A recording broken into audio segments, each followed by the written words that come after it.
Hello दोस्तों, आज के इस वीडियो में हम जानेंगे कि शादी अनुदान का फार्म ऑनलाइन कैसे किया जाता है। आपको पता है कि जो पहले फार्म ऑनलाइन होता था उसमें बहुत सारा चेंजिंग कर दिया गया है।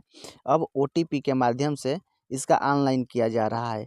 ऑनलाइन करने में डॉक्यूमेंट क्या-क्या लग रहा है और क्या-क्या स्कैन करके अपलोड करना होता है और क्या ई-केवाईसी के माध्यम से अपलोड हो जा रहा है, ये सब जानेंगे। आवेदन शुरू करने से पहले मैं आपको एक बात बता दूं कि ये शादी के डेट से 90 दिन पहले और शादी के डेट से 90 दिन बाद तक ही आप इसका आवेदन कर सकते हैं। इसके बाद या पहले आप नहीं कर सकते हैं। ऑनलाइन आवेदन करने के लिए हम अपने कंप्यूटर में क्रोम ब्राउज़र को ओपन कर लेंगे और इसके ऑफिशियल वेबसाइट पे आ जाएंगे। इसका लिंक हम वीडियो के डिस्क्रिप्शन में भी दे देंगे और इसके ऑफिशियल वेबसाइट पर आने के बाद हम यहाँ पे अन्य पिछड़ा वर्ग श्रेणी आवेदन पे क्लिक करेंगे। क्लिक करने के बाद से हमारा फार्म नए टैब में ओपन हो जाएगा। यहाँ पे आवेदक का आधार संख्या भरेंगे और नीचे कैप्चा कोड भरेंगे। आवेदक लड़की का माता पिता या संरक्षक कोई एक हो सकता है।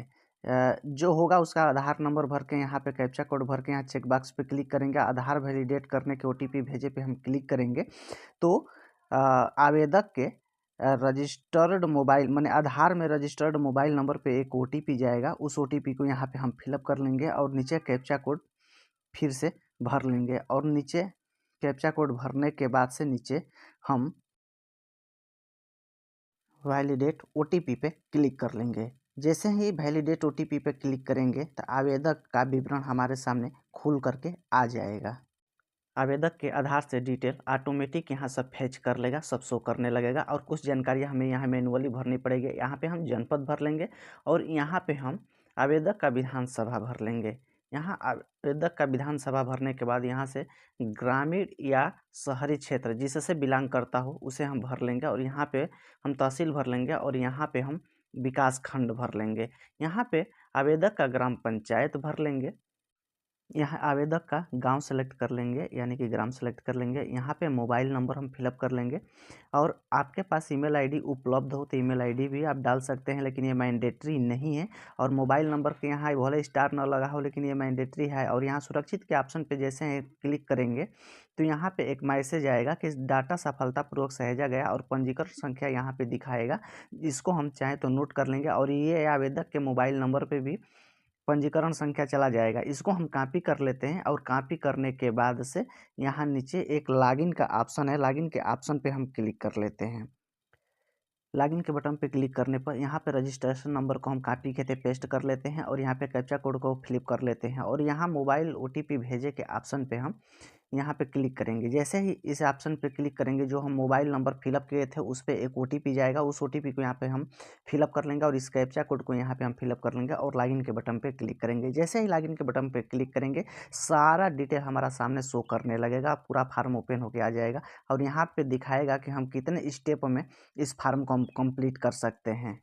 इस फार्म को कंप्लीट करने के लिए ऊपर दिए हुए 8 स्टेपों को हमें पूरा करना होगा। यहाँ पे हम फैमिली आईडी नंबर भर लेंगे, राशन कार्ड नंबर या फैमिली आईडी नंबर होगा तो उसे भर लेंगे, दोनों एक ही चीज़ है।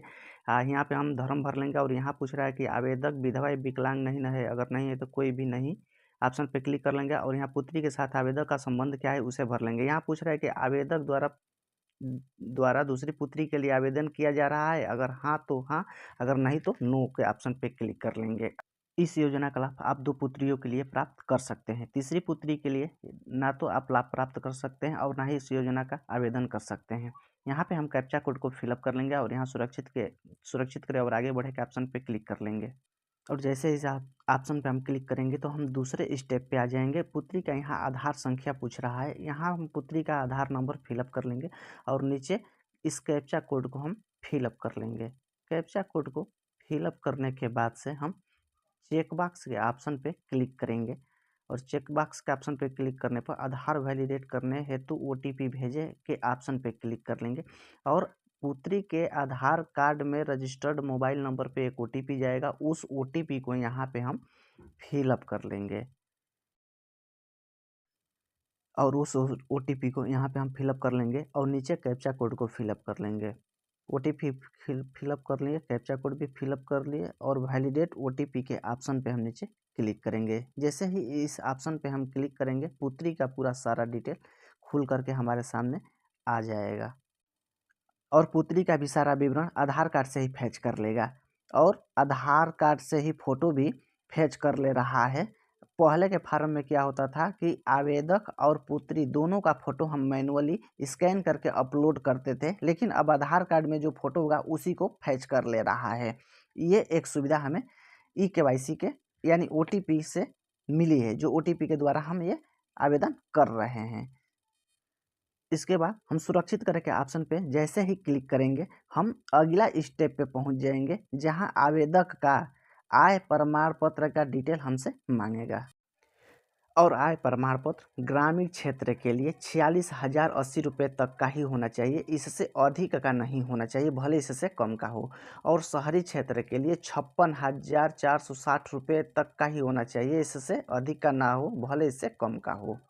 इसको डिटेल में जानने के लिए हम शादी अनुदान के डैशबोर्ड पे आ जाएंगे और यहाँ आवेदन पत्र भरने हेतु जो महत्वपूर्ण दिशा निर्देश दिया गया है, जैसे हम इस ऑप्शन पे क्लिक करेंगे एक पीडीएफ जनरेट होगा और इसमें सब कुछ डिटेल में दिया हुआ है। फार्म भरने से पहले इसको आप ध्यानपूर्वक पढ़ लें, फिर इस फार्म को भरें। और यहाँ आय प्रमाण पत्र का आवेदन संख्या भरेंगे और फिर यहाँ पे आय प्रमाण पत्र संख्या भरेंगे। और ध्यान रहे कि आय प्रमाण पत्र जारी के तिथि से 3 वर्ष से ज़्यादा पुराना ना हो। देखिए ऊपर लिखा हुआ भी है कि 3 वर्ष तक ही वैध है। और यहाँ पे हम कैप्चा कोड को फिलअप कर लेंगे और कैप्चा कोड फिलअप करने के बाद वार्षिक आय जाँचे के ऑप्शन पे हम क्लिक करेंगे। जैसे ही इस ऑप्शन पे क्लिक करेंगे आय प्रमाण पत्र का पूरा डिटेल खुल करके हमारे सामने आ जाएगा और यहाँ पे हम कैप्चा कोड को फिलअप कर लेंगे। कैप्चा कोड को फिलअप करने के बाद सुरक्षित करें और आगे बढ़े के ऑप्शन पे क्लिक करेंगे। जैसे ही इस ऑप्शन पे क्लिक करेंगे हम अगला स्टेप पे पहुँच जाएंगे और यहाँ पे हमसे जाति प्रमाण पत्र का डिटेल मांगा जाएगा। जाति प्रमाण पत्र का आवेदन संख्या यहाँ पे भरेंगे और यहाँ पे जाति प्रमाण पत्र संख्या भरेंगे। आपको पता है कि ये फार्म केवल अन्य पिछड़ा वर्ग के लिए है, जिसमें अल्पसंख्यक पिछड़ा वर्गों को छोड़कर ही केवल जो अन्य पिछड़ा वर्ग में आते हैं वही लोग इस फार्म को भर सकते हैं। यहाँ पे हम जाति प्रमाण पत्र संख्या भर लेंगे और यहाँ पे कैप्चा कोड के ऑप्शन पे क्लिक करेंगे और कैप्चा कोड के ऑप्शन को भी हम फिलअप कर लेंगे। फिलअप करने के बाद जाति प्रमाण पत्र जांच के ऑप्शन पे क्लिक करेंगे तो जाति प्रमाण पत्र का सारा डिटेल खुल करके हमारे सामने आ जाएगा। फिर यहाँ पे कैप्चा कोड को फिलअप करेंगे और फिलअप करने के बाद से सुरक्षित करें और आगे बढ़े के ऑप्शन पे क्लिक करेंगे। जैसे ही इस ऑप्शन पे हम क्लिक करेंगे हम फिर अगला स्टेप पे पहुंच जाएंगे, जहां हमें विवाह का तिथि पूछा जाएगा कि जो शादी हुई थी वो शादी किस डेट में हुई थी, किस तारीख को हुई थी, उस तारीख को हम यहाँ पे सेलेक्ट कर लेंगे। कैलेंडर से हम उस तिथि को सेलेक्ट कर लेंगे। सेलेक्ट करने के बाद से हम यहाँ वर्ष का आय वर्षों में फिलअप कर लेंगे। जन्म तिथि से हम कैलकुलेट कर लेंगे कि कितना वर्ष हुआ है, उसको यहाँ पे हम फिलअप कर लेंगे और यहाँ पे हम वर्ष का नाम टाइप कर लेंगे। चलिए टाइप कर लेते हैं। टाइप करने के बाद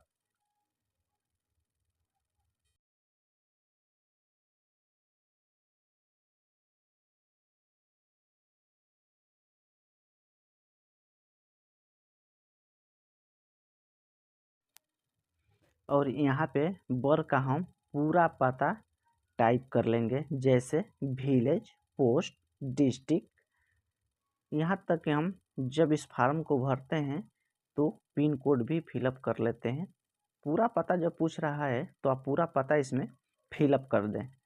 फिर नीचे कैप्चा कोड को फिलअप कर लें और कैप्चा कोड को फिलअप करने के बाद सुरक्षित करें एवं आगे बढ़े के ऑप्शन पे क्लिक कर लें। चलिए हम कैप्चा कोड को फिलअप कर लेते हैं।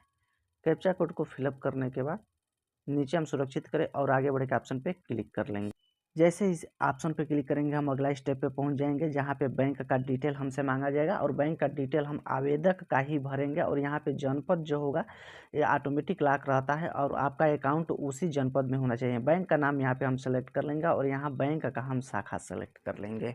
बैंक का शाखा सेलेक्ट करने के बाद से जैसे ही शाखा हम सेलेक्ट करेंगे आईएफएससी कोड ऑटोमेटिक सेलेक्ट हो जाता है, माने इसको भी हम सेलेक्ट कर लेते हैं, उसमें ऑप्शन आता है उसको हम सेलेक्ट कर लेंगे और यहाँ पे हम खाता संख्या को टाइप कर लेंगे। जो खाता संख्या होगा इसको हम सही सही टाइप कर लेंगे। इसको 2-3 बार सही से हम मिला भी लेंगे, क्योंकि आपका जो पैसा होगा अकाउंट में ही आता है। इसको हम सही से मिलान कर लेंगे, सही से जांच लेंगे। जांचने के बाद से यहाँ नीचे हम कैप्चा कोड को टाइप कर लेंगे और कैप्चा कोड टाइप करने के बाद से फिर सुरक्षित करें और आगे बढ़े के ऑप्शन पे हम क्लिक कर लेंगे।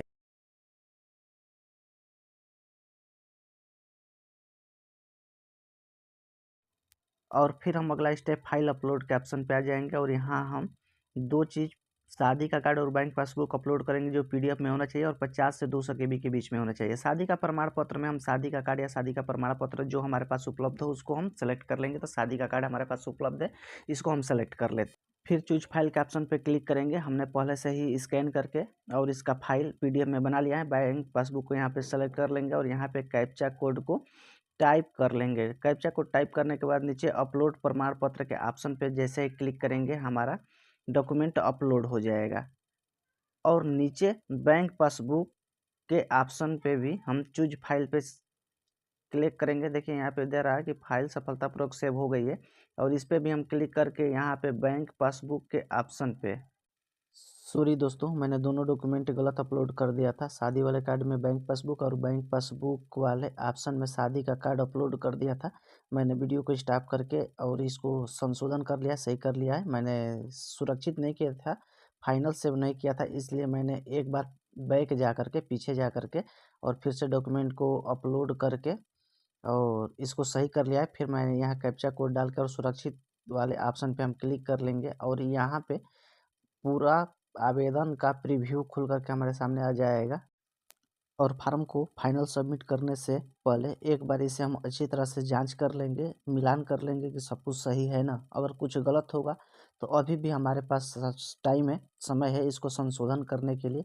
लेकिन फाइनल सबमिट करने के बाद हम इसमें कोई संशोधन नहीं कर सकते हैं।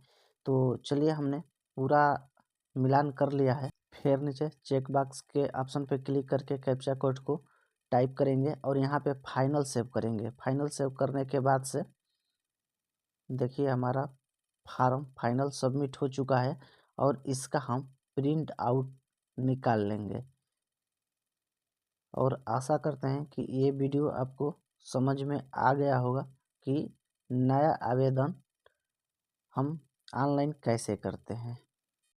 और इसके साथ सभी डॉक्यूमेंट अटैच करके हम इसको ब्लॉक पे अपने जमा कराएंगे आवेदक से। और जमा कराने के बाद आगे की प्रक्रिया अब ब्लॉक से होगी। और हमारा काम बस यहीं तक था, आवेदन को अप्लाई करना।